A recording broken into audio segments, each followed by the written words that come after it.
Hey guys, it's Tib here again. Today's the 29th of June. We had a huge storm last night. Today's the day that I normally change my reservoir out. And I came out here and the reservoir was completely full. So I don't know how in the world the water got in there, but it did. It refilled it full of rainwater for me. So all I'm going to do is add nutrients to it and make sure that the pH is right. And I'm not going to have to put any more water in this thing for another week. I've been running it down. We've been getting some rain this week, so I haven't had to water the flowers, so I've just been letting it run down on its own, and last night it got refilled for me, so that's a pretty good thing, I guess. The rainwater is supposed to be pretty good for the plants.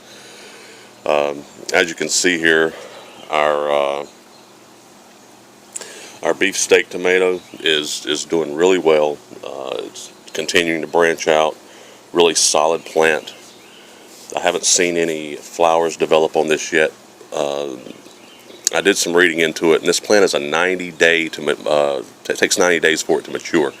So that's why this one is behind the other ones. The squash and the cucumbers are starting to move around through the screen, and I'm starting to work them in this direction down this way, and because I've got to use all this screen up in here, and it's getting to the point now where the plants are getting so large, I'm really starting to have to plan out where these plants are going to go. Here's the Roma tomato, one of the Roma tomatoes.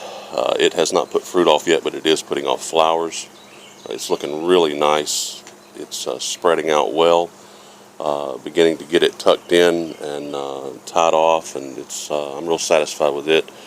The cherry tomato, again, it's throwing off a lot more flowers. The fruit is coming in well.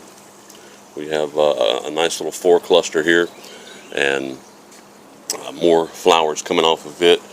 It's growing a little bit slower than the other ones, but I think it's just because of the strain. It doesn't appear to be unhealthy. It's just perhaps the way that this plant is, and and plus the fact that I did break this thing off, about a month ago, trying to tuck it under. We have another Roma over here. This is the Roma that is bearing fruit. It's getting really thick in there, and it's getting, I mean, these plants are going nuts now, the way that they're getting tied off. They're just throwing branches everywhere. It's going crazy. It's going to be a real pain in the ass to have to crawl up under this thing and harvest this fruit, but it's going to be totally worth it, I feel, because it's pretty obvious to me that the plants are going to make it. The only ones that I'm worried about right now are the squash and the cucumbers, because I don't know that they're at their peak for health.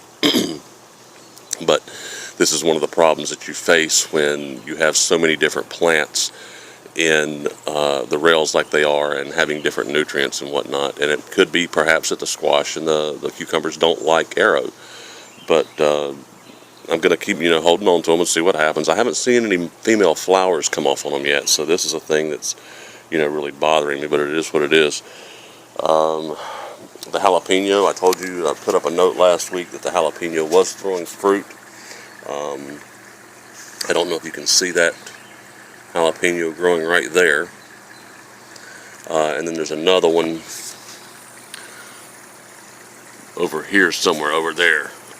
It's rather small, so it's kind of hard to see them, but they have started. And then over here we do have a green pepper growing, as you can see. And these guys are actually starting to strengthen up a little bit. With these low nutrients, they're starting to grow a little bit more. But because of these low nutrients, I feel like the squash are starting to suffer. I'm getting a lot of flower drops now on this yellow squash. The flowers themselves are not forming up. They're dying young.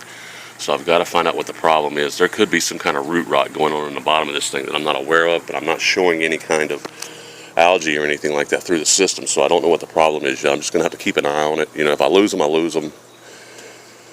And it was a learning experience, if anything, to try to figure out a way to what it takes to keep plants like this alive. But obviously, the next time that I do something like this, I'm not going to combine different strains into the same rails. They'll all be the same. If I intend on doing this, I might just go back to soil for these, because this whole system was built to teach me how to use this so I could grow cannabis in it.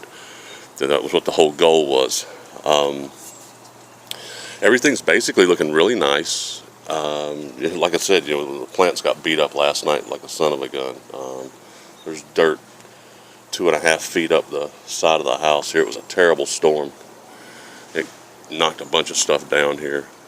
I don't know if these flowers are going to recover or what, but they are pretty well beat up now. But the vegetables are looking good. I've got, like I said, I've got new flowers coming out on some of them, and I do have those 2 new fruits. So now I have 4 of the 10 that are bearing fruit. The other ones have not hit maturity yet, so that's why they haven't shown their flowers. But I expect that to begin happening sometime soon. And I'll be back next week and give you another update to see where we're at, and hopefully we have some better fruit to look at on those pepper plants, and we've got fruit developing on this other Roma over here. This is Tib, and I'll see you next week.